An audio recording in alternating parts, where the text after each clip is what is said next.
Hey lovelies, welcome back in my kitchen. Today I'm going to do something sweet, and I know some of you requested Japanese recipes and I will get to it. I also have a review queued up for a new juicer that I have. I'm going to do that as well very soon. But today I'm going to celebrate my birthday because I turned 30 something. And I'm going to make a simple Tarte Tatin with peaches because they are in season right now and I really love stone fruit. I'm going to use these beautiful flat peaches. Don't mind the noise and the mess because the kids are at home and we have a new kitten and they're really excited, so they're probably going to be running and shouting while I'm trying to make this dish. The ingredients are pretty straightforward. Let's have a quick look. I'm going to use this ready-made puff pastry, which you can get in pretty much any store in the cooling section. A vanilla bean. These babies are really expensive these days, so you can skip this and use maybe cinnamon or something like that, but I like it and it's my birthday, so I'm going to use it. Some organic butter. This is about 1 kilo of flat peaches, I think a little bit less because I saw some chipmunks walking around eating those, so I think 1 or 2 are gone. Some lemon. I'm going to use the zest and a little bit of juice of this one. I love coconut sugar, so I'm going to use coconut sugar. You can use regular sugar, and this is my tea and it has nothing to do with it. So this is pretty much it. Let's get started. So let's start by setting our oven to 190 Celsius. And then we have to clean the peaches, take off the skin, and the easiest way to do that is supposedly by poaching them first. So that's what I'm going to do. Peaches are going in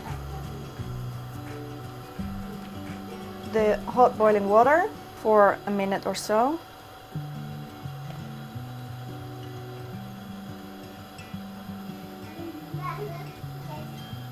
Then I quickly plunge them into cold water.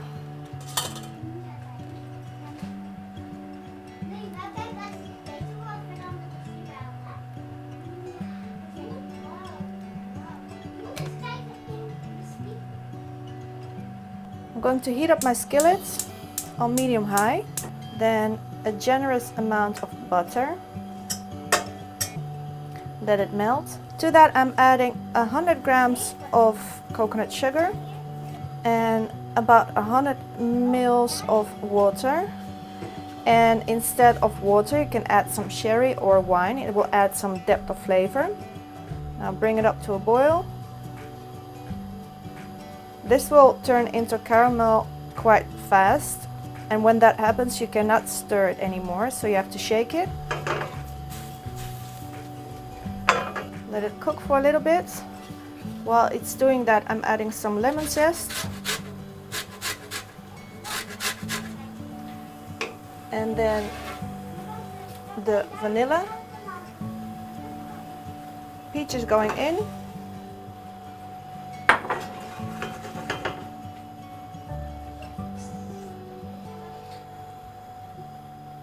A little sprinkle of lemon juice.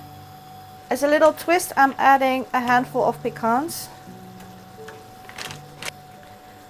Heat off. I'm going to cover this all with the puff pastry.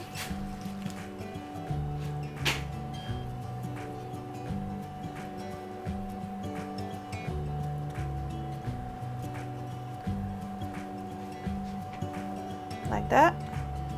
Cover it all nice. Tuck it in. And this entire skillet is going in the oven for about 25 to 30 minutes.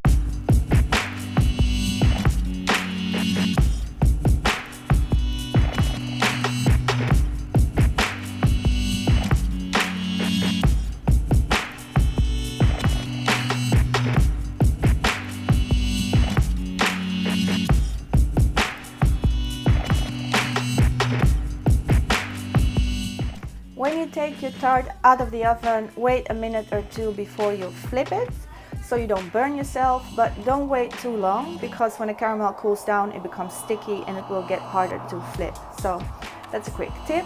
Obviously you can use apples, which is the traditional recipe, or pears. You can do cherries, apricots, anything that's in season. And you can even try out a savory version with some cherry tomatoes and small potatoes. I've done that once as well, and it's really, really tasty. Enjoy your day, and I hope to see you in the next video.